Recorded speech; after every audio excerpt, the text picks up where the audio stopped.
हांटेड बस। सामान पैक करो रिया, ऑलरेडी बहुत देर हो चुकी है, तुम शायद भूल गई कार सर्विस को दे रखी है, जल्दी चलो फिर कोई वाहन नहीं मिलेगा। अपने फोल्डर कलर्स तेजी से समेटता हुआ आशीष बोला। अरे बाबा बस हो गया, कल की एग्जीबिशन के लिए कुछ तैयारियां रह गई थी, वह निपटा रही थी। तेजी से आगे बढ़ते आशीष का पीछा करती हुई रिया लपकती हुई उसके पीछे भागती हुई बोली। कुछ कल के होने वाले इवेंट का तनाव और कुछ दिन भर की थकान से आशीष गुस्से में आ गया था और चुप था।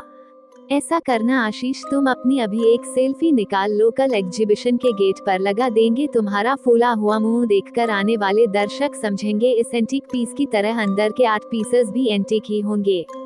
रिया ने यह बात इतना गंभीर मुख बनाकर कही कि आशीष की एकदम से हंसी छूट पड़ी। अब ये प्यारा युगल आर्ट गैलरी के कॉरिडोर से होता हुआ सड़क पर हाथ में हाथ डाले आ गया था। आशीष और रिया की मुलाकात फाइन आर्ट्स में डिप्लोमा करते हुए हुई थी। बेहद प्रतिभाशाली दोनों एक दूसरे के गुणों से जल्दी ही अवगत हो गए और अपनी पढ़ाई के पूरे होते होते दोनों ने साथ जीवन बिताने का फैसला कर लिया था। अपनी इस आर्ट स्टूडियो को बहुत मेहनत से दोनों ने खड़ा किया था और अब इस संस्थान में अनेकों छात्र अपनी प्रतिभा को निखारने आते थे। कल का दिन दोनों के लिए बहुत खास था क्योंकि वह अपनी जीवन की पहली आर्ट एग्जीबिशन लगाने वाले थे। आशीष देखो, कैब बुक कर लेते हैं। सड़क पर पसरा सन्नाटा देखकर रिया थोड़ी चिंतित होते हुए बोली। रिया की बात को मानकर आशीष अपना फोन निकालने ही वाला था कि तभी सामने से एक बस तेजी से आकर रुकी। बस रुकते ही बस का दरवाजा झटके से खुल गया। बस में अंदर झांकते हुए आशीष ने पूछा, सिविल लाइंस जाएगी क्या ये बस?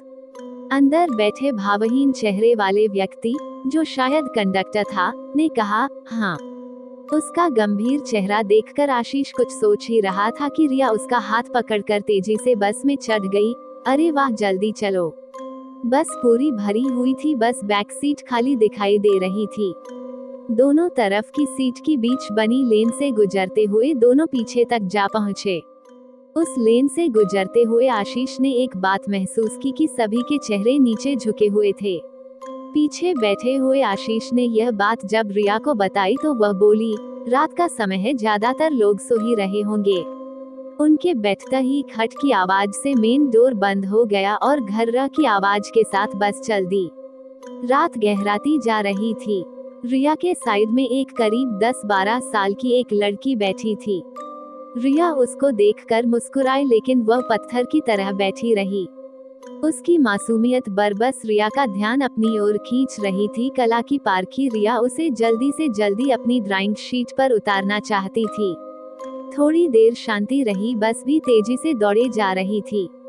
लड़की को सपाट अपनी तरफ देखते देख रिया उससे बात करते हुए बोली, हेलो बेटा, आप अपना स्केच बनवाओगी? लड़की अब भी शांत थी। हाँ, उसने हाँ में सर हिला दिया था। धीरे धीरे बस में अजीब सी आवाजें आने लगी, जैसे कि शायद कोई रो रहा था। धीरे धीरे आवाज बढ़ने लगे। घबराकर आशीष ने अपने से थोड़े आगे वाले यात्री से पूछा, जो सिर झुकाए बैठा था, क्या हुआ, ये कैसी आवाजें आ रही हैं? जैसे ही उस व्यक्ति ने सिर उठाया, उसका आधा चेहरा जला हुआ था। देखकर रिया की चीख निकल गई। वह व्यक्ति बोला, शायद आगे किसी को कोई चोट लगी है इसलिए रो रहा है। धीरे धीरे बस में रुदन बढ़ता जा रहा था। रिया ने देखा, बराबर बैठी लड़की का चेहरा पूर्व पत्थर समान ही था, लेकिन उसकी आंखों से लाल आंसू बह रहे थे। आशीष और रिया अब पूरी तरह से घबरा चुके थे। आशीष ने खड़े होकर जोर से चिल्लाना शुरू कर दिया, बस यही रोक दो, हमें ही उतरना है। लेकिन बस थी कि रुकने का नाम नहीं ले रही थी। बस में लाइटें भी तेजी से जलने बुझने लगी। आशीष रिया को लेकर पीछे वाले एग्जिट गेट तक आ चुका था। अगले स्टॉप पर बस की थोड़ा हल्का होते ही वह रिया को लेकर कूद गया। थोड़ी गति में होने के कारण रिया और आशीष को हल्की चोटें आई थी। बस तेजी से आगे निकल चुकी थी। आशीष ने उठकर रिया को सहारा देकर उठाया।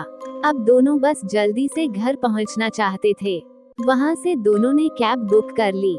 घर पहुंचने तक रिया बेहद घबरा गई थी। आशीष ने उसको कॉपी और पेन किलर देकर सुला दिया। गिरने से उसे खुद भी बहुत जगह चोट आ गई थी। वह भी पेन किलर खाकर सोने की कोशिश कर रहा था। लेकिन बार बार रह रहकर उसे बस की वो घटना याद आ रही थी। सुबह नाश्ते की टेबल पर दोनों बेहद शांत थे। रात की घटना से अपना ध्यान हटाकर आज के अपने बहुप्रतीक्षित इवेंट में ध्यान लगाना चाहते थे। बस आशीष ये बोला, वह कोई साधारण बस नहीं थी, वह जरूर हॉन्टेड बस थी। रिया हंस पड़ी, अरे तुम कब से बातों को मानने लगे? लेकिन आशीष अब उसकी किसी बात का उत्तर देना नहीं चाहता था। आज गैलरी जगमगा रही थी। आशा के विपरीत अप्रत्याशित भीड़ को देखकर दोनों बहुत खुश थे। आशीष दौड़ दौड़ कर सब व्यवस्था देख रहा था। रिया आए मेहमानों के एक समूह को किसी आर्ट पीस की विशेषताएं बताने में मग्न थी। तभी उसने देखा वह बस वाली लड़की उसकी तरफ आ रही थी। उसको देखकर रिया तेजी से उसके पास गई। तुम यहाँ कैसे? पूछने पर वह लड़की बोली, आपने ही तो कहा था कि तुम्हारा स्केच बनाना है, तो मैं बाबा के साथ आई हूँ। अरे बुलाओ बाबा को, कहाँ है वह? रिया ने एंट्रेंस की तरफ झांकते हुए पूछा। वो मुझे छोड़ गए हैं, आप तब तक मेरा स्केच बनाए, अभी आते होंगे। रिया बोली, अच्छा आओ बैठो। कहकर उसने अपनी एक स्टूडेंट से लड़की के लिए चॉकलेट लाने को कहा। उसने आशीष को भी मैसेज कर दिया कि वो वहां आ जाए। वह जल्दी से जल्दी आशीष को दिखाना चाहती थी कि देखो ये लड़की आई थी। आशीष मन में उस बस के लिए गलत बात पाले बैठा था। रिया उस लड़की को बिठाकर स्केच बनाने लगी। मैडम ये चॉकलेट किसको देनी है?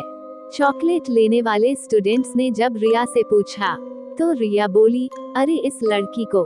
और उस लड़की की तरफ मुंह करके बोली, अरे बेटा मैं तो आपका नाम पूछना ही भूल गई।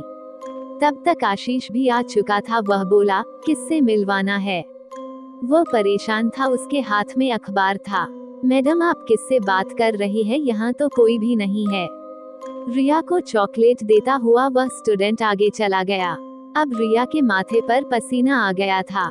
देखो रिया, हमरा जिस बस में बैठे थे उसका कल सुबह ही एक्सीडेंट हो गया था और सारे यात्री मारे गए थे।